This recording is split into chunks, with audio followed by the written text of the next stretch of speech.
Good morning friends, myself Vivek Prajapati and today topic I am going to cover competition law 2002। देखिए competition law क्या होता है और हम लोग इसमें कवर कर में what is competition, what is anti competition agreement, then what is meaning by enterprise, then dominance, price. So all this thing I am going to cover in this chapter, or what is the meaning of your combinations and how it is can be avoided and what is the objective of competition law. So all these things I am going to cover today and this topic is very important topic। ये जो topic है ना ये बहुत ही जरूरी है, CS professional as well as the executive के लिए भी ये एप्लीकेबल है, even in chartered accountant, company secretary and cost accountant के लिए भी ये लॉ एप्लीकेबल है। ठीक है, so what is competition law? Before that, going to the competition law 2002, we should know something about what is type of market। देखिए आप एक मार्केट में जाते हैं तो सब्जी खरीदते हैं, तो क्या होता है, अगर बहुत ज़्यादा सब्जी मार्केट में अवेलेबल होता है तो उसका रेट क्या होता है, घट जाता है। ठीक है, अगर सब्जी कम हुआ तो रेट क्या होगा, ज़्यादा होगा, डिमांड ज़्यादा होगा तो रेट ज़्यादा होगा। सो ये हो गया competition. So everywhere there is a competition. अगर मार्केट में अगर सिनेरियो में बात करें तो कंपटीशन सब जगह होनी चाहिए। अगर कंपटीशन नहीं रहेगा तो क्या कोई भी प्राइस स्टेबल हो जाएगा और ये मोनोपोलिस्टिक क्रिएट हो जाएगा। So there in a market there is two type of market. First is your perfect competition, second is your what, it is called monopolistic। so perfect competition क्या हुआ, what is perfect competition? there is a only one buyer and one seller। ठीक है, एक market में दो होते हैं, buyer and seller. Buyer क्या कहता है, खरीदता है, और सेलर क्या कहता है, बेचता है। ठीक है, अगर एक मार्केट में मोर देन वन सेलर हैं और मोर देन वन बायर हैं तो उसको बोलता है perfect competition. More than one buyer, buyer के मोर देन वन, एक से ज्यादा बायर होना चाहिए, एक से ज्यादा सेलर हो जाए तो क्या हो, कंपटीशन होगा। So that is what called perfect competition. And what is monopolistic competition? There is only one buyer and there is only one seller. क्या होता है इसमें, ओनली वन बायर। मोनोपोलिस्टिक में क्या होता है, only one buyer and only one seller. Buyer भी एक, सेलर भी एक। ठीक है, इसमें क्या होता है, एक ही सेलर रहेगा, मैं भी बायर और भी हो सकते हैं बट जनरली एक ही होता है। तो अगर सेलर एक ही है तो उसको बोले मोनोपोलिस्टिक। क्यों, वो अपना हिसाब से वो प्राइस फिक्स करेगा, अपने हिसाब से क्वालिटी ऑफ प्रोडक्ट देगा, सब चीज उसका मर्जी से चलेगा। That is what called monopolistic. In general language I am saying about monopolistic and perfect competition. So एक मार्केट में कंपटीशन होना चाहिए क्या, आपको लगता है होना चाहिए या नहीं? सो नेचुरली ऑब्वियसली यस, अगर कंपटीशन नहीं रहेगा तो प्राइस क्या, स्टेबल हो जाएगा, और may be there are some other problem also, monopolistic हो जाएगा, अपना मर्जी से सेलर अपना प्रोडक्ट बेचेगा। ठीक है, सो इसके पहले कंपटीशन के लॉ के पहले भी क्या था, monopoly restricted trade practice, MRTP था। ठीक है, so what is the economy expert of merger acquisition? जो कंपटीशन लॉ हम लोग पढ़ेंगे, हम लोग इकोनॉमी एक्सपर्ट में भी पढ़ेंगे। देखिए अभी का जमाना क्या मर्जर एक्विजिशन का है, because number of enterprise they can grow very fast. देखिए दो टाइप का ग्रोथ होता है, एक है ऑर्गेनिक, ये हो गया इनऑर्गेनिक। ऑर्गेनिक ग्रोथ क्या होता है, कंपनी खुद का प्रॉफिट से क्या होता है, दूसरा कंपनी एक्वायर करता है और मैं भी से वो क्या करता है, बढ़ाता है, एक्सपेंशन करता है। व्हेयरएज एक्विजिशन मतलब एक कंपनी दूसरे कंपनी को खरीदा, फिर तीसरा कंपनी खरीदा, चौथा कंपनी का, तो धीरे धीरे बड़ा होते जाता है। That is what called inorganic growth. Organic growth में अपना प्रॉफिट से ही वो क्या नया प्लांट बैठाता है या ग्रो करता है, बट इनऑर्गेनिक ग्रोथ में वो एक्विजिशन करता है, मर्जर एक्विजिशन होके बड़ा, जैसे टाटा है, टाटा किसको एक्वायर किया, कोरस को एक्वायर किया, और बहुत सारे वैसे एग्जाम्पल है, ठीक है। So in economy expect merger क्या होता है, इट इंक्लूड्स मार्केट लीडरशिप। हम लोग क्यों एक्विजिशन करना चाहते हैं कि एक कंपनी दूसरा कंपनी को एक्वायर करेगा तो मार्केट कैप्चर करना चाहता है, so that is the one of the reason where merger take place. Second हो गया एक्वायरिंग न्यू प्रोडक्ट और ब्रांड नेम। एक कंपनी जो है वो दूसरा कंपनी को इसीलिए एक्वायर करना चाहता है कि उसका ब्रांड वैल्यू बहुत अच्छा है, तो क्या होगा उसका प्रोडक्ट का भी वैल्यू बढ़ेगा और वो आगे बढ़ेगा। जैसे आर्सेलर मित्तल, ठीक है, बिलियनर्स, तो क्या है नया प्रोडक्ट जो है कि एक्वायर करने के लिए या अपना ब्रांड वैल्यू बढ़ाने के लिए क्या है एक्विजिशन होता है। Then imposing economy of large scale। देखिए naturally what is economy of large scale, the more you produce the cost per unit will be reduced, that is what called economy of large scale। Number of product बढ़े, क्या होता है दो type का cost होता है, एक fixed cost एक वेरिएबल कॉस्ट। फिक्स्ड कॉस्ट क्या होता है, it is fixed whenever there will be production also. जैसे हो गया रेंट, आप 100 यूनिट बनाएंगे तभी रेंट 10,000 देना होगा तो 10,000 ही दीजिएगा, और 200 यूनिट बनाएंगे तभी उतना दीजिएगा। whereas the variable cost is vary with the productions, ठीक है। तो और जो सेमी वेरिएबल है that is partly fix partly variable, for example telephone, ठीक है, पहले जो लैंडलाइन आता था। But whereas the semi variable cost is vary with the product, जैसे लेबर कॉस्ट हो गया, labour cost is what variable cost, raw material cost, ये क्या होगा वेरिएबल। जब प्रोडक्शन बढ़ेगा आपका कॉस्ट भी बढ़ेगा, दैट इज कॉल्ड वेरिएबल।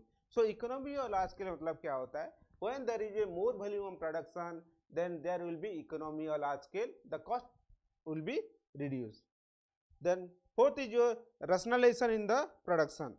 क्या होता है अगर आप नया मार्केट में एक्वायर करते नया कंपनी का, वो टेक्नोलॉजी से अगर बहुत ही स्ट्रांग है, नेचुरली आपका कंपनी भी स्ट्रांग होगा और क्या होगा आप बहुत अच्छा प्रोडक्ट आप दे सकते हैं। सो दैट इज का rationalisation of production, production process improve हो जाएगा, क्वालिटी प्रोडक्ट इंप्रूव हो जाएगा, मार्केट में आपका डिमांड बढ़ जाएगा। So these are the some of the economy aspect of merger. So जब मर्जर होता है तो नेचुरली क्या होता है, एक कंपटीशन होगा कि नहीं होगा, the competition will be less, क्योंकि अगर आपका कंपटीशन एक है और उसके साथ मर्ज हो जाए तो मार्केट में अगर दो ही प्लेयर होंगे और आप दोनों प्लेयर मिल जाएंगे तो क्या होगा, एक सिंगल कंपनी हो जाएगा, तो मोनोपोलिस्टिक हो गया, तो कंपटीशन रहेगा नहीं रहेगा। तो अगर मर्जर होता है तो it may be lead to a competition में भी हार्म और adverse effect in the market. So इसमें क्या होगा मोनोपोली, ये this competition act will be may be apply. तो इसीलिए हम लोग मर्जर का इकोनॉमी एक्सपर्ट हम लोग देखें, क्यों देखें, क्यों कंपटीशन एक्ट भी एप्लीकेबल हो सकता है when there will be merger और acquisition. So introduction, so what will you are going to cover, ये जो मैंने आपको बेसिक बताया था, इंट्रोडक्शन में सेम चीज हम लोग पढ़ने वाले हैं। Next competition law, competition law 2002 का क्या ऑब्जेक्टिव है, what the basic objective of competition law. So these are the some of the basic objective of competition law, you can go through it। so first is prohibition of anti competitive agreement, जिसको बोलते हैं ACA, short form हम बनाए हैं इसको। So anti competitive agreement, prohibition जो क्या कहता है, प्रोहिबिट करता है एंटी कॉम्पिटिटिव एग्रीमेंट। हम लोग देखेंगे definition what is anti competitive agreement. Then prohibition of abuse of dominance, देखिए डोमिनेंस होना मार्केट में अच्छी बात है, but abuse of dominance is not good। dominance may be lead to good, but abuse of dominance is not good, abuse of dominance is not good। so AOD। then regulation of combination merger acquisition, जैसे मैंने आपको पहले बताया था where there will be merger and acquisition, तो merger acquisition आता तो competition act में भी लग सकता है। so इसको रेगुलेट करने के लिए, मर्जर एक्विजिशन को रेगुलेट करने के लिए भी आपको कंपटीशन एक्ट एप्लीकेबल हो सकता है। नेक्स्ट हो गया कंपटीशन एडवोकेसी। कंपटीशन एडवोकेसी मतलब क्या हुआ, कंपटीशन लॉ को मानना, उसके लिए रूल बनाना, और उसको ओबे कराना, that is what called competition advocacy.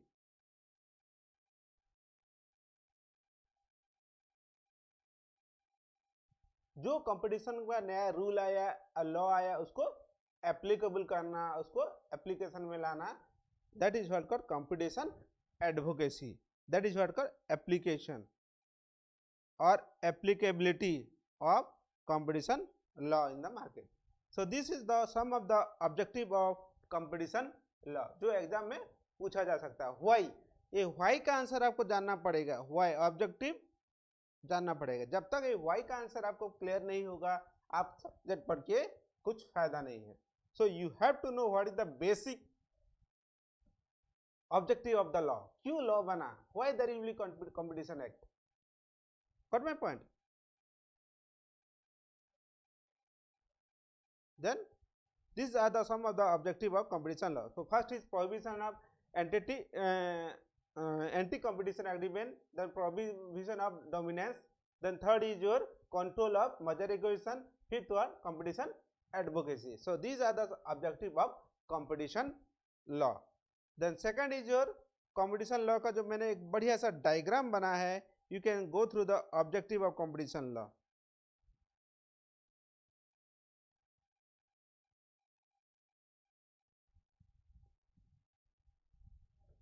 देखिए, prohibition of anti-competitive agreement, then abuse of dominance, merger acquisition, objective competition law, competition advocacy. So these are the some of the objective of competition law. So next is your what, need. What is the need of competition law? क्या जरूरत क्या है competition law का, और you can say advantages of competition law.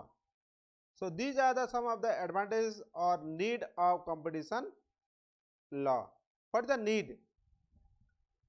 They strip the prevent violation of law. ये क्या कहता है, रेस्ट्रिक्ट करता है, कौन, कंपटीशन एक्ट, हो वायलेशन ऑफ लॉ. कोई भी लॉ अगर वायलेट होता है तो उसको कंट्रोल करता है. सो यहाँ वायलेशन मीन्स होता है कंपटीशन लॉ का अगर वायलेशन हो तो उसको स्ट्रिक्टली उसको प्रोहिबिट करता है, कोई भी एक्टिविटीज हो, कोई भी मर्जर एक्विजिशन हो. Then promote culture of competition, जिससे मैंने आपको पहले ही बताया था, promote the culture of competition.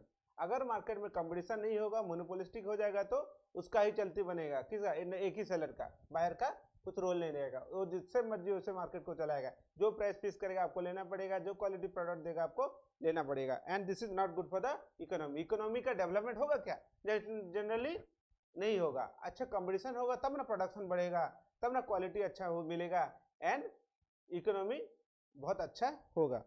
That's why it promote the culture of competition. So need of competition act is promote the culture of competition. Then encourage the good corporate governance or citizenship. देखिए corporate governance क्या होता है, corporate governance is nothing but compliance of rule और regulation. That is 4 pillar of corporate governance जो है, transparency, accountability, and your responsibility and adherence of rule. So these are the some of the corporate governance pillars. मतलब आपको truthness होना होगा, आपको जो सही है उसी को दिखाना. ट्रूथनेस, ट्रांसपेरेंसी, अकाउंटेबिलिटी, रेस्पॉन्सिबिलिटी जो होना चाहिए बिजनेस में पर्टिकुलर होना चाहिए. अगर कॉर्पोरेट गवर्नेंस अच्छा होगा तो बिजनेस अच्छा से होगा और इकोनॉमी बढ़िया से रन करेगा. So this is what the some of the need of the competition law. Then composition of the commission. जो कंपटीशन लॉ है इसमें कौन होना चाहिए, जनरली एक चेयरमैन होते हैं और मेंबर्स होते हैं. So there is only 1 chairman and 2 member and maximum 6 member. तो टोटल कितना पर्सन हुए, मैक्सिमम 3% में हो सकता है और एक कैन बी मैक्सिमम 6% हो सकते हैं total. So in a competition commission there should be a minimum 3% और it may be maximum up to 6%। और नेक्स्ट हो गया उसका वैकेंसी, अगर जो भी वैकेंसी होगा, so the vacancy can be act of chairman. Chairman अगर वैकेंसी हुआ तो उसको न्यू चेयरमैनशिप जो है क्या अपॉइंट कर सकता है। और जो एग्जिस्टिंग होगा, अगर प्रमोट करना चाहते हैं, जो सीनियर मोस्ट सीनियर होंगे उसको इनका चार्ज मिल, जैसे कंपनी में भी होता है, अगर जो मोस्ट सीनियर होते हैं उसको चार्ज मिल जाता है। The senior most person will be the chairman. अगर चेयरमैन छोड़ के चला गया या उसका रिटायरमेंट हो गया। और इनएबल टू फंक्शन, अगर चेयरमैन काम नहीं कर पाया और unable to function, then senior most of member shall be discharge the function of chairman until the chairman will be resume change his function। Section 10, section 10 बोलता है वैकेंसी होगा तभी सीनियर मोस्ट पर्सन उसका चार्ज लेके काम करेगा या नया अपॉइंटमेंट होने तक वो अपना काम करेगा। So these are the about the competition law commission composition. Composition, then what is anti competitive agreement. मैंने आपको बताया था ना ACA, एंटी कॉम्पिटिटिव एग्रीमेंट। एक बहुत बढ़िया मैंने डायग्राम बनाया है, you just go through it, बहुत इजीली अंडरस्टैंड है। As per section 3 of competition act 2002, no enterprise और association should enter into an agreement which cause or likely to cause applicable adverse effect on competition within the India or any agreement. So it can be a, so what is competition? Anti-competitive agreement. Anti-competitive agreement is nothing but the, it is the agreement which is cause or likely cause, जो competition को क्या है हटाता है, remove करता है, competition होने ही नहीं देता है, वो एग्रीमेंट है। और एग्रीमेंट नहीं भी होगा तभी उसको हम लोग करेंगे अगर भरवली कोई लोग कोई आपस में बातचीत करके कुछ भी काम कर रहा है जो कि प्राइस उसमें बढ़ा दे रहा है। So that can be also any arrangement और एग्रीमेंट। सो क्या करेगा, restrict of production, supply, distribution, storage और एक्विजिशन और कंट्रोल ऑफ गुड्स और prohibition of services. So any act of the enterprise or association of person or agreement which cause or likely cause adverse effect on the competition, adverse effects on the competition in India or maybe an arrangement। ये agreement हो सकता है या arrangement हो सकता है। arrangement मतलब क्या होगा, verbal हो सकता है, it may not be written agreement but it may be verbal। so this is the ये अगर definition में जाए तो हम लोग इसको भी देखेंगे। So applicable adverse effect of India, next हो गया applicable adverse effect. What is applicable adverse effect, just go through this. Applicable adverse effect, these are the some of the factor which lead to the applicable adverse effect। Creation of entry barrier, new जो भी है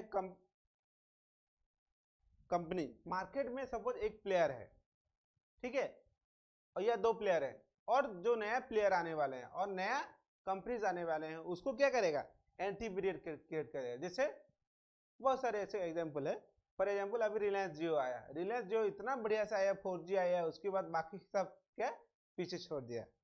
so it can be create a entry barrier, मतलब एक ऐसा market फैला के रखो कि जब कोई मार्केट प्लेयर वहां आ भी नहीं सके और इट आप ही का ही सब कुछ चलती बने, ठीक है। नेक्स्ट हो गया एग्जिस्टिंग कॉम्पिटिटर, जो भी एग्जिस्टिंग कंपटीटर है उसको ही रहना है और नया को कोई क्या आए नहीं। तो deriving the existing competition in the market, current ही ये रहे। Then economy development, economy development को क्या करना है, रोक देना। There may be restriction on economy development, जब कंपटीशन ही नहीं रहेगा तो कहाँ से इकोनॉमी डेवलपमेंट होगा। प्रमोट टेक्नोलॉजिकल और साइंस, सो जो एडवर्स इफेक्ट होगा अगर वो क्या करेगा, प्रमोट और साइंस को जो है बढ़ावा नहीं दे। नेक्स्ट हो गया इंप्रूवमेंट प्रोडक्शन एंड डिस्ट्रीब्यूशन, जो प्रोडक्शन और डिस्ट्रीब्यूशन जो होना चाहिए उसको नहीं होने दे। So these are the some of the factors to be consider while deciding the applicable adverse effect in the India. So एक डेफिनेशन में इसका अगर जाएंगे तो what is applicable adverse effect means creation of anti barrier to the new entity in the market, नया जो competitor है उसको आने ना दे। Then driving the existing competitor out of the market, जो भी मार्केट में है उसको कंपटीटर है उसको मार्केट से भगा देना। Then foreclosure of competition by hindering entry into market, the actual benefit of the consumer. Improving production distribution of goods and services. Then promote technical science and development means production distribution of goods and services, जो आपको मैंने समझा गया। अगर ये restrict करता है तो क्या होगा, ये एप्लीकेबल एडवर्स इफेक्ट माना जाएगा। देखिए competition is not bad but adverse effect होना कंपटीशन का, तब it will be A cause और एप्लीकेबल में adverse effect in the competition. Competition होना ठीक है बट और dominance is good but applicable adverse effect होना नहीं चाहिए। देन एंटरप्राइज, एंटरप्राइज मतलब क्या हो गया, enterprise means this is what called enterprise. Any person or department or government who is or engaged in activity of production, storage,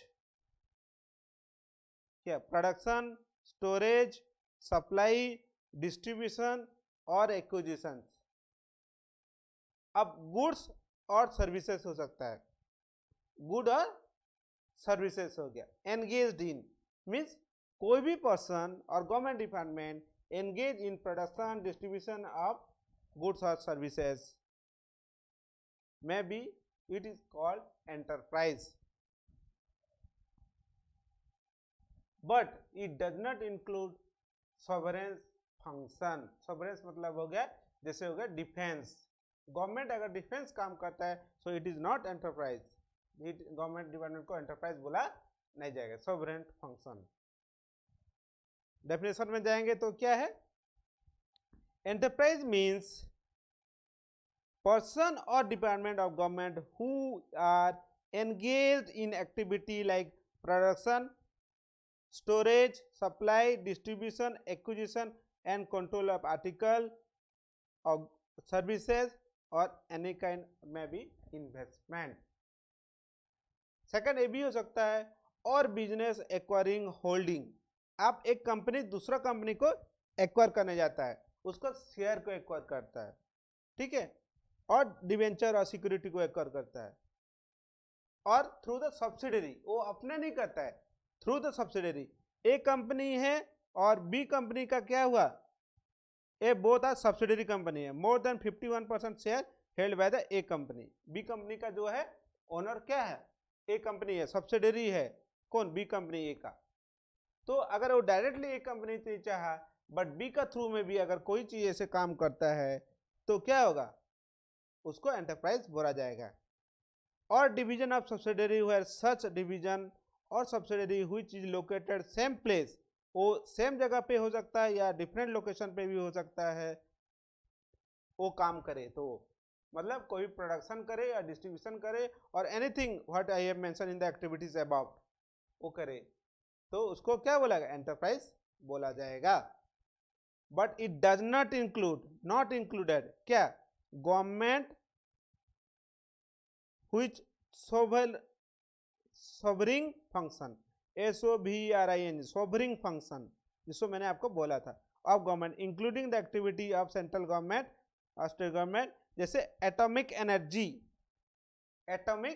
energy और currency और defence और स्पेस। अगर गवर्नमेंट अगर कोई भी काम करता है तो उसको क्या बोलेंगे, एंटरप्राइज नहीं बोलेंगे। जैसे हो गया सोवरेन फंक्शन में क्या आता है,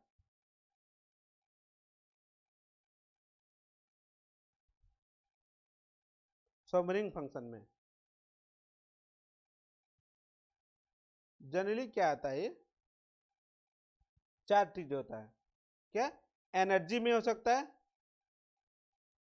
सेकंड हो गया करेंसी, मनी छापना, RBI जो कहता है,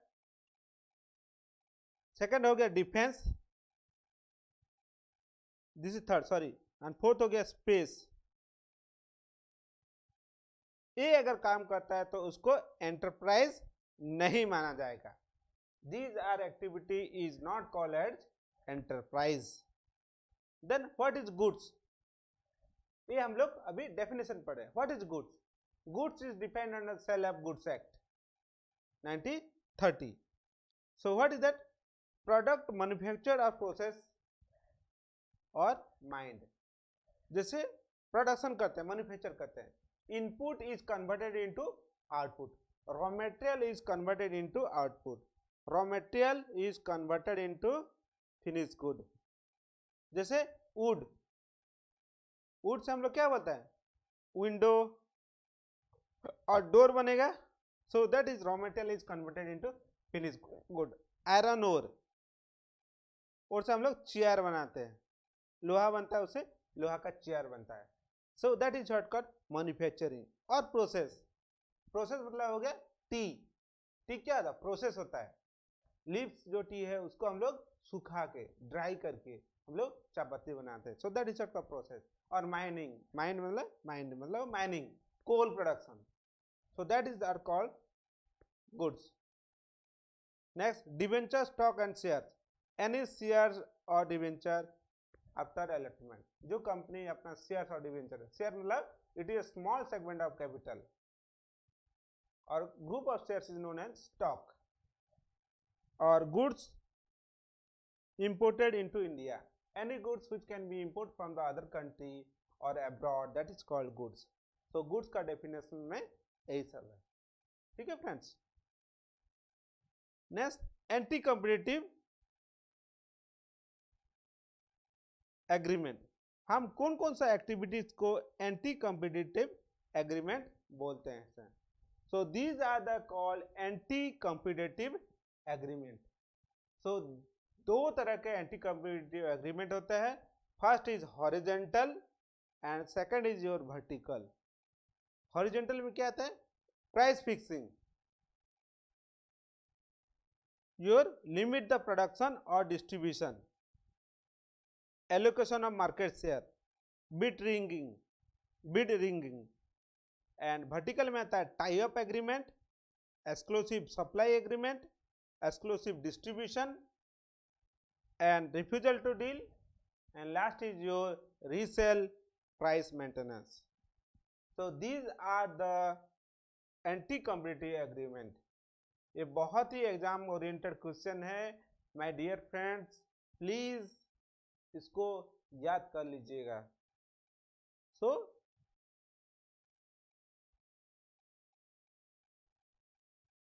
एंटी कॉम्पिटिटिव एग्रीमेंट, सो दो तरह का एंटी कॉम्पिटिटिव एग्रीमेंट है, पहला होगा हॉरिजेंटल, सेकंड हो गया वर्टिकल। हॉरिजेंटल में क्या हुआ है, price fixation, limit the production, allocation of market, and fourth is your bid ringing. So this is called what, horizontal. And vertical में क्या आता है, टाई अप एग्रीमेंट, हम लोग देखेंगे व्हाट इज दैट, डिटेल हम लोग पढ़ेंगे। Tie up agreement, exclusive supply, then exclusive distribution, refusal to deal, and resale price maintenance. So these are the 4 type of horizontal agreement, and vertical there is 5 type of vertical agreement is known as agreement, anti competitive agreement. इसको क्या बोलते हैं? Anti competitive agreement. सो ये होता क्या है? Definition में price fixing section 3A 3ABCD. तो 3A क्या होता है? Price fixing. आप एक ही प्राइस में जो है सबको बेच रहे हो, ये नहीं है. ये क्या करेंगे? आप एक के लिए दूसरा प्राइस, दूसरा के लिए दूसरा प्राइस, तीसरा के लिए तीसरा प्राइस, प्राइस फिक्सिंग कर रहे हो. या ये भी हो सकता है कि आप दो मिल के एक प्राइस डिसाइड करो. जैसे क्या होता है इन मोस्टली सीमेंट इंडस्ट्री और एविएशन इंडस्ट्री, जो एरोप्लेन होता है वहाँ का देखते हैं, जो टिकट जब होता है एरोप्लेन में क्या होता है, जितना डिमांड बढ़ता है टिकट का प्राइस बढ़ जाता है. ठीक है. So they have some cartel. Cartel मतलब group of person, they come together and make a group for price control. उसके हाथ में प्राइस कंट्रोल कर लेते हैं. So that is what price fixing. Price fixing occurrence when two or more firm agree to arise fix the price in order to increase their profit or reduce competition. Attempt to form a collective monopoly. इन लोग क्या create करते हैं? जैसे monopoly का आपको example बता दिया था आपको, only one seller and number of buyer. तो क्या मोनोपोलिस्टिक होगा? वो लोग दोनों मिलके क्या होगा, एक प्राइस फिक्स कर लेंगे और मोनोपोली क्रिएट करेंगे. और मार्केट में कोई सपोज एक मार्केट में 3 सप्लायर है, 3 सप्लायर में से क्या हुआ, 2 सप्लायर मिल गए, उन लोग सबका प्राइस वो लोग 100 रुपया रखा होता है, 100 का. तो क्या हुआ, इन लोग दोनों मिल के क्या, दोनों मिल गए और उसको दोनों मिल के 80 रुपया रख दिए. तो जो थर्ड वाला होगा उसको क्या होगा, उसके लिए अच्छा है क्या? नहीं है, क्योंकि दोनों मिल गए और they are selling the product with below rate. ये प्राइस फिक्सिंग हो गया. देन लिमिट द प्रोडक्शन और सप्लाई. जो भी प्रोडक्शन होने वाला था, क्या होगा, मार्केट में डिमांड ज़्यादा होगा तो क्या होगा, प्राइस बढ़ जाएगा. और मार्केट में अगर डिमांड ज़्यादा है, सप्लाई कम है, तो प्राइस तभी बढ़ जाएगा. जैसे हम लोग प्याज का हमेशा देखते होंगे, क्या होता है, डिमांड ज़्यादा है एंड सप्लाई कम है. So in that case price of the product is increase. So that is what called supply, limit the production और supply. Then allocation of market share, that is what section 3 subsection B. Then what is called objective allocation of market.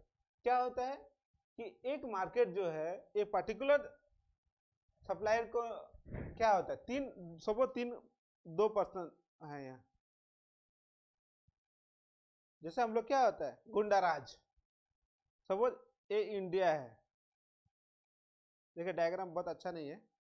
तो दोनों में agreement हुआ कि ऊपर वाला पैसा ए करेगा और नीचे वाला बी कंट्रोल करेगा. क्या करेगा, भट्टी अदा करेगा, कलेक्शन करेगा. इंडिया का ऊपर वाला पर्सन कौन, ए करेगा और नीचे वाला बी कलेक्ट करेगा.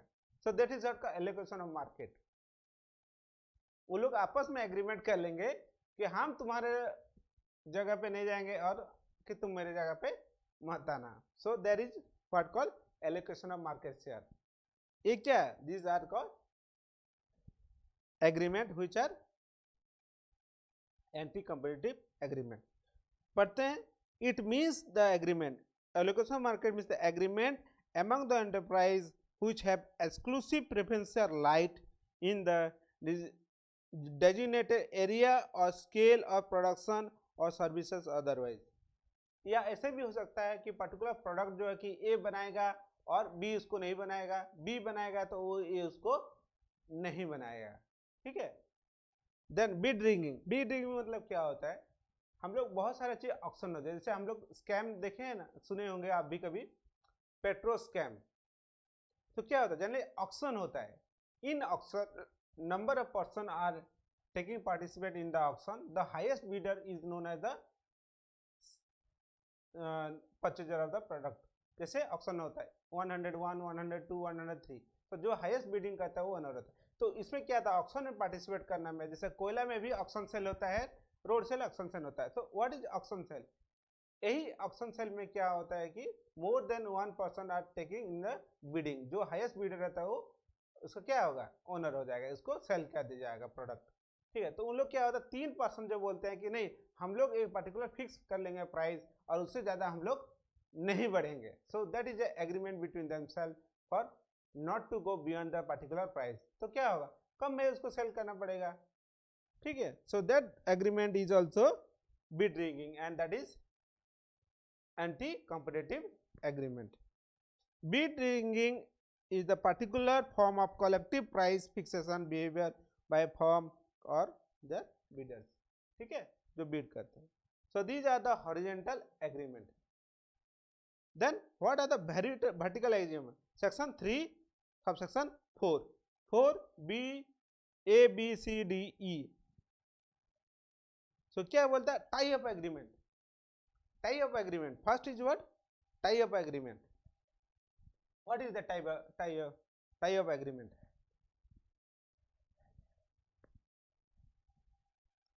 एक प्रोडक्ट लेना है तो दूसरा भी आपको लेना पड़ेगा, दैट इज का टाई अप एग्रीमेंट। ठीक है, so this type of agreement also called anti competitive agreement. मतलब एक प्रोडक्ट लेना है तो आपको उसके साथ दूसरा लेना, जैसे शू लेना है तो सॉक्स भी लेना है। अरे शू और सॉक्स दोनों डिफरेंट प्रोडक्ट है, बट वो बोलेगा नहीं आप अगर शू ले रहे हैं 2000 का तो सॉक्स भी आपको 200 रुपये का 500 रुपये का लेना ही पड़ेगा। सो that is what called any that agreement, tie up agreement। so बढ़ते हैं, it is an agreement required purchase of goods as a condition of purchase to some other goods। A product खरीद रहे हैं उसके साथ आपको बी का product लेना ही पड़ेगा, या ए सर्विस ले रहे हैं तो बी सर्विस भी लेना पड़ेगा। जैसे एक शादी है, शादी में बोलते हैं कि देखिए बैंड पार्टी अलग होता है और टोटल उसका टोटल अरेंजमेंट खाने पीने का अरेंजमेंट होता है, कैटरिंग सर्विस अलग होता है। तो बोले नहीं कैटरिंग सर्विस ले रहे हैं तो आपको बैंड पार्टी भी लेना पड़ेगा। सो ऐसे कोई भी एग्रीमेंट होता है, so that is called anti competitive agreement. Then exclusive supply. Exclusive supply मतलब एक ग्रुप ऑफ पर्सन होगा, उन लोग एक एग्रीमेंट कर लेंगे तो पर्टिकुलर प्रोडक्ट और सर्विसेज एक ही आदमी को देंगे। सो that is called exclusive supply.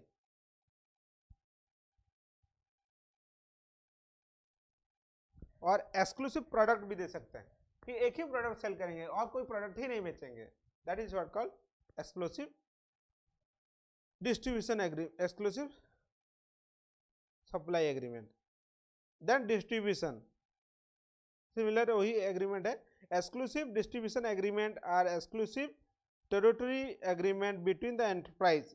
2 और 3 एंटरप्राइज के अपने एक एग्रीमेंट कर लेंगे, will have to exclusive or preferential right for designated area production of preference service।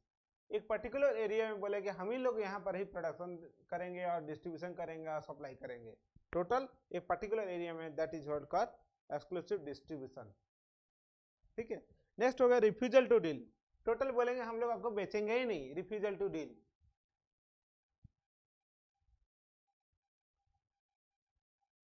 A restrictive person, class of person whom goods are sold from whom the goods are bought।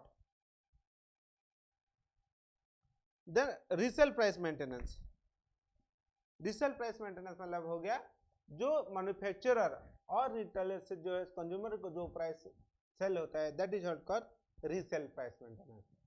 वो supplier अपने पास ही रखते हैं, as per their market as per their need they can enhance the price or reduce the price। so it is the stipulated where supplier forces the distributor, जो supplier हो गया distributor और reseller को sell the goods to particular consumer or stipulated price। मतलब A is a supplier और distributor, वो जो consumer को B C D are the consumer और जो X is the distributor, तो उसको बोलेगा 10 रुपये में ही बेचना। Suppose the price of the product is only 10 rupees, so only 10 rupees they can sell the product to the consumer। So that is what called resale price maintenance। So got my friends, this is all about the type of agreement which are anti-competitive agreement. Then abuse of dominance. देखिए, dominance is acceptable whereas abuse of dominance is not acceptable. So हम लोग पढ़ते हैं, what is dominance? A position of strength enjoyed by the enterprise in the relevant market.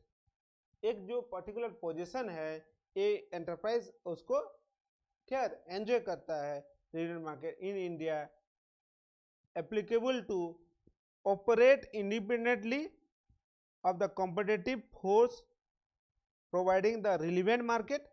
जो भी relevant market में है वो एलोन ऑपरेट करता है और इफेक्टिव इट्स कॉम्पिटिटर्स और कंज्यूमर और रिलेवेंट मार्केट. वो खुद ऑपरेट करता है और खुद वहीं पर क्या करता है, ऑपरेट करता है किसका, कॉम्पिटिटर को, इफेक्ट द कॉम्पिटिटर और कंज्यूमर को इन the relevant market. So this is called dominant, means on enjoying the position of in the relevant market. मतलब पर्टिकुलर प्रोडक्ट जो है, या यू कैन से एक मार्केट, रिलेवेंट मार्केट में एक मार्केट है, उसमें क्या एक्स इज द सप्लायर, वो उसका पूरा कंट्रोल कर रहा है, he is enjoying the position. Total market को किसका कंट्रोल में है, एक्स का कंट्रोल में है. So that is called dominance. So relevant market. So what is doing the relevant market? ये दो तरह होता है, एक geographical that is called homogeneous, एक प्रोडक्ट मार्केट है उसको बोलते हैं बाय द कंज्यूमर. सो दो रिलेवेंट मार्केट दो तरह का होता है. सो ज्योग्राफिकल मार्केट होता है होमोजेनियस, मतलब सेम क्लास ऑफ प्रोडक्ट होता है और गुड्स और सर्विसेज होता है, जैसे supply of goods, then rendering the services और डिमांड ऑफ गुड्स और सर्विसेज. ये तीनों जो होता है उसको कंट्रोल बोलते हैं, तो उसको बोलते हैं geographical relevant market. And product market में होता है इंटरचेंजेबल और सब्स्टिट्यूट, इंटरचेंजेबल और substitute, that is called relevant market. So relevant market मतलब क्या होता है, a market compromise the area which combination of competition for supply of goods, rendering services or demand of goods or services are homogeneous or similar, be distinguished from condition prevailing in the neighbor area. So this is what called relevant market. And relevant product market मतलब हो गया, क्या होगा, a market compromise of all of the goods और services which are regarded as interchangeable और substitutable by consumer by reason of character of goods और services और price etc. So this is what called product and services of relevant market. Then dominance. What is dominance? Dominance is not bad. हम लोग बोलते हैं dominance is not bad. Dominance in the market is not bad under Competition Act, but abuse of dominance is lead to a prohibit in the market. So what is dominance? Abuse of dominance. When is dominance is called abuse of dominance? This is called abuse of dominance. Abuse of dominance.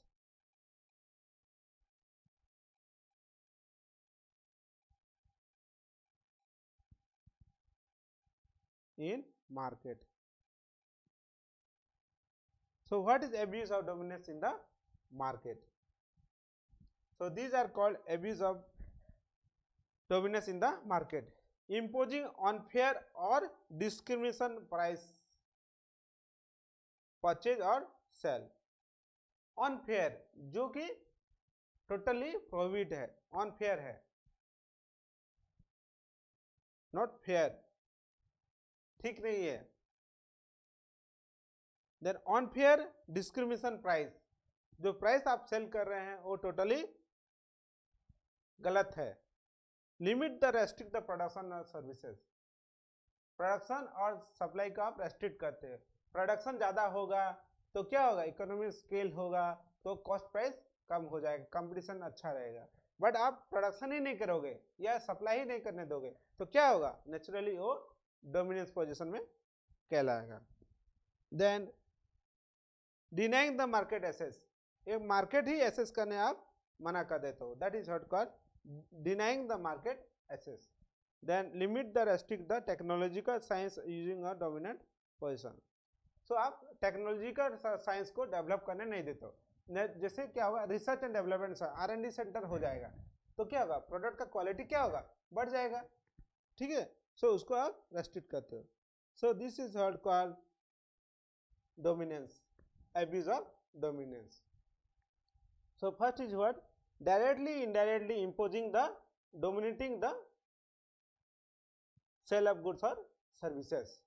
Second हो गया directly indirectly imposing the unfair discrimination in the price of the purchase of the sale of the goods or services. Then you limit the restrict the production or services in the relevant market. Then denying the market access, आप market को जो है घुसने नहीं दे रहे हो market में किसी और सप्लायर को, तो क्या होगा, कंपटीशन होगा क्या, नहीं होगा। Then what you're using of dominant position in the relevant market into product और रिलेवेंट मार्केट, आप अपने जो पर्टिकुलर मार्केट में कैप्चर किए हो दूसरा को कोई अलाउ नहीं करे हो। और रेस्ट्रिक्ट द टेक्नोलॉजी और साइंस, आप रिसर्च डेवलपमेंट होने नहीं दे रहे हो कि नया टेक्नोलॉजी, अगर कोई मैनुअल बेस्ड है, एक कंपनी जो है मैनुअल बेस्ड है, आप उसमें क्या टेक्नोलॉजी लाओगे तो अच्छा हो जाएगा।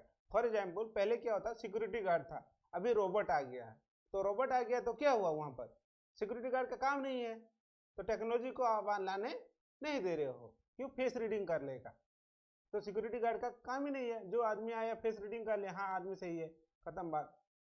दूसरा बात हो सकता है आपका एटीएम कार्ड, अकाउंटेंट का जरूरत नहीं है, कार्ड मिल जाएगा, स्मार्ट कार्ड, जो सामान खरीदिए और वहां पर बार कोड होगा, ऑटोमेटिक आपका अकाउंट से डेबिट हो जाएगा, ठीक है। Nowadays product are delivering by drone, जो है ड्रोन क्या होता है, ड्रोन से जो प्रोडक्ट डिलीवरी हो, अमेजोन वगैरह अभी दूसरा कंट्री में हो गया, ड्राइवरलेस कार आ गया। सो टेक्नोलॉजी को आप प्रमोट नहीं कर रहे हो, सो that is what called abuse of dominance.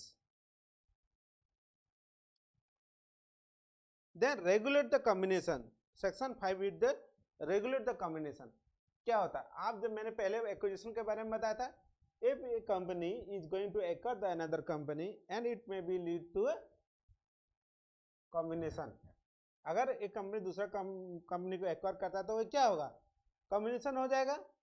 अगर कॉम्बिनेशन हो गया तो अगर a applicable adverse effect in the competition होगा तो क्या होगा, उसको कंपटीशन एक्ट क्या होगा, उसमें कोई भी रेस्ट्रिक्शन डाल सकता है।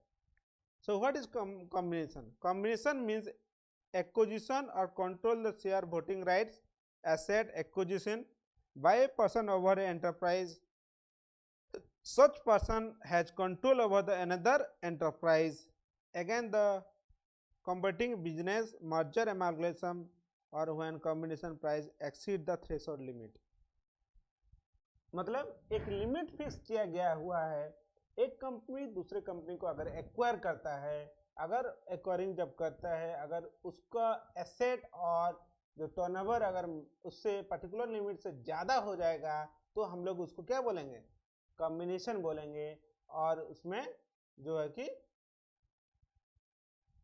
कंपटीशन एक्ट क्वेश्चन कर सकता है, और इट में भी causes like applicable adverse effect in the competition होगा तो कंपटीशन इंक्वायरी कर सकता है। सो लिमिट क्या है, 1/3/2016 से ये लिमिट एप्लीकेबल हो गया है। So you can go through this chart. सो पहले हो गया एंटरप्राइज लेवल,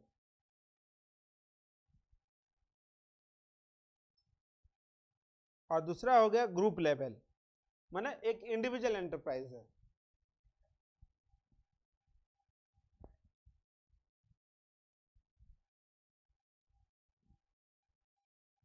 ये ग्रुप एंटरप्राइज है और एक इंडिविजुअल एंटरप्राइज है।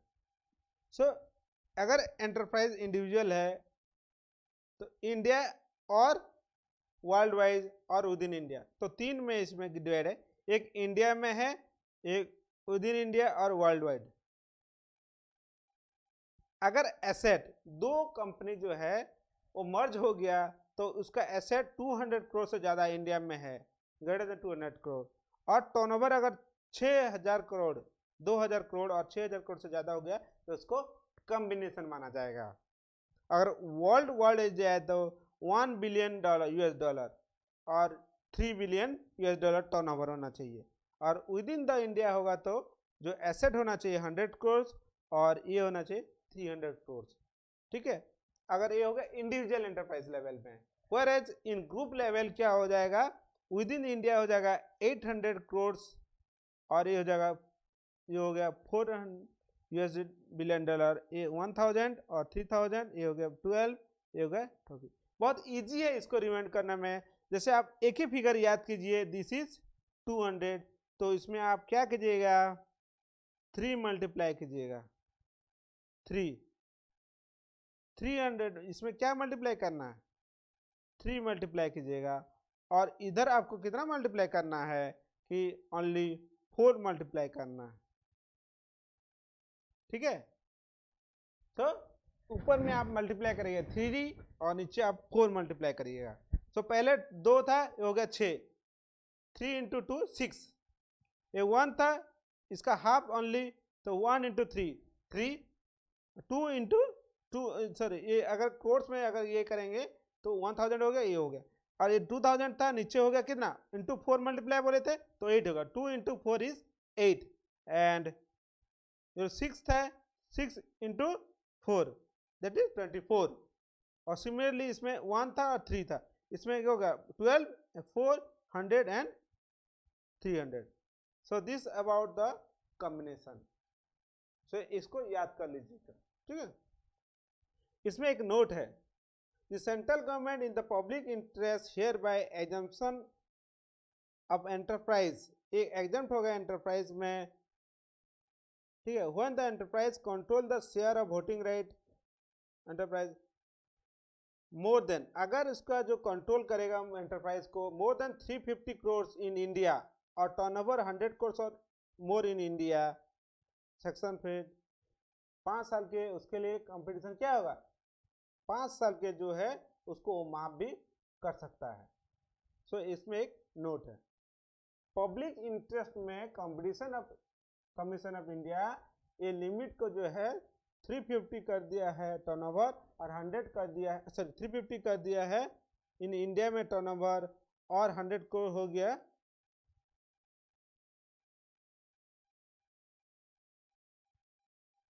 एसेट हो गया 350 करोड़। कोई कंपनी कॉम्बिनेशन होता है एसेट 350 करोड़ से क्या होगा, कम है, या 100 करोड़ से टर्नओवर कम है, तो क्या होगा सेक्शन 5 के हिसाब से उसको एजम कर सकता है पब्लिक इंटरेस्ट में। नेक्स्ट हो गया योर प्रोसेस फॉर इन्वेस्टिगेशन। अगर कंपटीशन कमीशन इंडिया को लगा कि ये जो एक्विजिशन हो रहा है, मर्जर हो रहा है, अगर ये applicable adverse effect in the India है तो उसके लिए क्या होगा, ये इन्वेस्टिगेशन करा सकता है।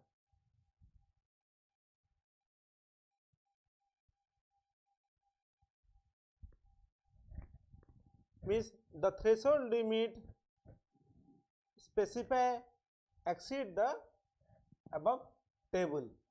जो मैंने बोला, एक company A company B company को एक्वायर करना है, Tata company for example going to acquire the Corus company, so in that case अगर ये मर्जर होता है विद इन इंडिया तो ये अब्रॉड का है। अब्रॉड मतलब जो कंपनी को आप लेने जा रहे हैं, means the target company should be in abroad, so उसमें वो है, और विद इन इंडिया मतलब दोनों कंपनी इंडियन में रजिस्टर है।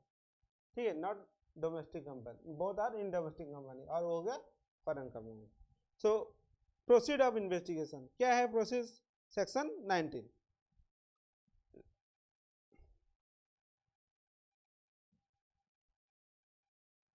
The commission first primary facie of the opinion that combination is likely to cause applicable adverse effect in relevant market. मतलब ये जो कॉम्बिनेशन हो रहा है, जो मर्जर हो रहा है, ये applicable that is an adverse effect in India on relevant market. Competition जो है एडवर्स इफेक्ट इन इंडिया है. पहले क्या करें, एक नोटिस देगा कंपटीशन कमीशन ऑफ इंडिया. क्या होगा, फॉर्मल नोटिस देगा कि आप एक्सप्लेन करो कि इसमें हम लोग इन्वेस्टिगेशन क्यों ना करें. ठीक है. उसके बाद आपको क्या होगा, द पार्टी को, दोनों पार्टी को क्या रिप्लाई देना पड़ेगा. After receiving the notice from the competition of commission of India, हम इन्वेस्टिगेशन क्यों ना करें, उसके लिए they have to give the reply. So जो डायरेक्टर जनरल हैं उनके पास ये पावर रहता है. और एक पब्लिक नोटिस देंगे within 7 days of to the party. Competition अगर हुआ तो विद इन 7 days वो क्या होगा, एक नोटिस देंगे and publish in the with in 10 working days. जो एक पब्लिक न्यूज़पेपर अगर एडवर्टाइजमेंट उनमें पब्लिश करना है और पब्लिक को भी इन्फॉर्म करना है.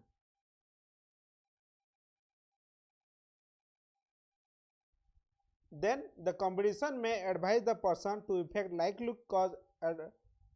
likely to be effect by the said combination at within the combination within 15 days of working of publishing the notice. जिस दिन नोटिस पब्लिश हुआ 15 दिन का अंदर the commission has consider the, ये अपना एक्सप्लेनेशन मांग सकता है 15 दिन का अंदर कि आप कोई कॉम्बिनेशन क्यों माना नहीं जाएगा, आप एक्सप्लेनेशन दीजिए और उसको वो रिप्लाई कर सकता है. और विद इन 45 days जो है कि expiry of this further information, उनको एडिशनल इंफॉर्मेशन भी मांग सकता है, उसको रिप्लाई करना है 15 दिन का अंदर. और within 45 days of expiry of such further information the commission shall proceed further dealing the case according to the provision obtained in the section 31.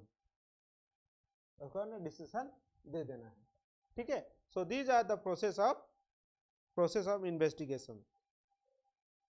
Then how the process of due diligence of competition law. Competition law का process जो due diligence कैसे करेंगे. Due diligence of competition law made on the following. Due diligence of agreement, various agreement. Anti competitive agreement है तो various agreement जो होगा existing और propose. नया कंपनी कोई एक्वायर करना जा रहा है तो जो भी एग्रीमेंट होगा एम्प्लॉयर एम्प्लॉय के बारे में हो सकता है या कोई भी थर्ड पर्सन सेलर बायर के साथ कोई भी हो सकता है. तो जो एग्रीमेंट होगा एग्जिस्टिंग और नया, उसको क्या ड्यू डिलिजेंस करना है. That is all legal due diligence. Then हो गया due diligence of dominance, dominance और एब्यूज ऑफ डोमिनेंस. एग्जिस्टिंग जो भी मार्केट होगा, अगर कोई डोमिनेंस है तो हम लोग ऑलरेडी एक्सप्लेन कर दिए डोमिनेंस क्या है, एब्यूज ऑफ डोमिनेंस, उसको एग्जामिन करना है. देन कॉम्बिनेशन को, effect of the combination, merger acquisition का जो कॉम्बिनेशन होगा, what will the effect in the market, effect in the combination. Then competition law commission program the enterprise. और उनको एक नोटिस भी भेज सकता है. और ये भी हो सकता है कि आपको जो है कि कॉम्बिनेशन जब करेंगे, आप कॉम्बिनेशन होगा या मर्जर होगा तो बोल सकता है कि आप दीज आर द कंडीशन फिर अगर एक काम आप मान जाते हैं तो आपको हम अलाउ कर देंगे. जैसे सन फार्मा का केस में हुआ था मर्जर में भी, वो लोग बोले कि देयर आर सम मेडिसिन, 10 तरह के या 5-6 तरह का मेडिसिन बोले थे कि वो आप अगर नहीं प्रोडक्शन करेंगे उसको तो आपका में मर्जर को हम लोग एक्सेप्ट करेंगे. और वो किया है, बट उसके बाद सन फार्मा गया मार्केट, वो कैप्चर कर नहीं पाया. सो ओनली लिमिटेड प्रोडक्ट है. तो कॉम्बिनेशन तभी हो सकता है acceptable, competition commission of India accept कर सकता है. May be some term and condition in the agreement में बी चेंज और it can be directly acceptable. Then due diligence of various agreement, जैसे agreement relating to the production supply, production process क्या है, distribution policy क्या है, क्या strategy है, उसको भी वो एग्रीमेंट को भी एनालिसिस कर सकता है. Customer base and distribution, purchase agreement और टेक्नोलॉजिकल ट्रांसफर, जैसे patent, copyright, trademark, intellectual property right जो है कब का एग्रीमेंट का है और कितना दिन का एग्रीमेंट है, ट्रांसफर हुआ है या नहीं हुआ है, तो उसका डिटेल के बारे में भी उन लोग एग्रीमेंट को चेक कर सकता है। And due diligence of dominance if any examine as existence of dominance. Due diligence कैसे होगा डोमिनेंस का? एग्जिस्टेंस ऑफ डोमिनेंस, पहले डोमिनेंस है कि नहीं उसको चेक करना पड़ेगा। देन हो गया relevant market, examine the relevant market product और ज्योग्राफी। जो रिलीवेंट मार्केट प्रोडक्ट है या ज्योग्राफिकल रिलीवेंट मार्केट है उसको एनालिसिस करना है। और कॉजेस ऑफ एब्यूज, क्या कारण है जो उसको एब्यूज कर रहा है। सो मे भी हो सकता है टेक्नोलॉजिकल ट्रांसफर नहीं करने दे या रेस्ट्रिक्ट प्रोडक्शन कर दे या एनी अनफेयर प्रैक्टिस होगा, प्राइस को कंट्रोल करे। So anything can be in dominance. Then due diligence of combination, अगर एक कॉम्बिनेशन है उसका कैसे करेगा। So following are the expect to be analyse during the due diligence process. Combination क्या है तो आपको देखना है नेचर ऑफ कॉम्बिनेशन, जो कंपनी मर्ज हो रहा है उसका कॉम्बिनेशन क्या है। What is the combination, why they are going for the merger, either कि मार्केट कैप्चर करना है उनको, कि उनका मेन रीजन क्या है, मार्केट कैप्चर करना है कि प्रोडक्ट कैप्चर करना है या ब्रांड वैल्यू इंक्रीज करना है। So the nature of combination should be examine, why there will be merger, कि लार्ज स्केल हो। मैंने ऑलरेडी आपको पहले क्लास में पहले ही ये मैं बता दिया था, ये first beginning, why there is a merger और एक्विजिशन। सो वो आपको रीजन को चेक करना है। Then whether acquisition for sharing और वोटिंग राइट, एसेस कंट्रोल, और क्या जो एक्विजिशन हो रहा है कि वो शेयर के थ्रू में हो रहा है या वोटिंग राइट्स के लिए हो रहा है या कंट्रोल करना है मार्केट को, that has to be examine. Then examine the total asset और टर्नओवर एंड वैल्यूएशन मेथोडोलॉजी, जो भी एसेट है, कितना एसेट है कॉम्बिनेशन होने के बाद, टू मर्ज कंपनी होने के बाद, कंपनी ए कंपनी बी दोनों का एसेट को मर्ज करना है, लायबिलिटी को मैच करना है, तो एसेट फिर टर्नओवर को मैच करना है। तो टर्नओवर देखिए कितना हो रहा है, either it is exceed the your combination limit, जो लिमिट प्रोवाइड किया है मैंने जो टेबल आपको बताया है उससे एक्सीड कर रहा है क्या नहीं, अगर एक्सीड कर रहा है तो उसको चेक करना है। Next status of merger notification issue bye SCSC, उसके बाद अब जो अगर competition commission India CCI, competition commission of India अगर कोई नोटिस इशू किया है तो उसको चेक करना है, अगर नहीं किया है तो well and good. Then status of dominance after merger, merger होने के बाद क्या स्टेटस है उसको आपको चेक करना है। So these are the due diligence process of combination. So thank you my dear friends for patience hearing, and please do not forget to like, subscribe and comment on my channel. And this is I am possiblecommerceguruji.com. So please do like, comment or subscribe and share your friends, so I'll be motivated to preparing good videos और आपके लिए जो कि helpful हो। तो मेरा request है आपसे कि इसको लाइक सब्सक्राइब ज़्यादा से ज़्यादा लाइक करिए, सब्सक्राइब करिए फ्रेंड को और शेयर करिए और कमेंट दीजिए ताकि बना सकूं। Thank you very much.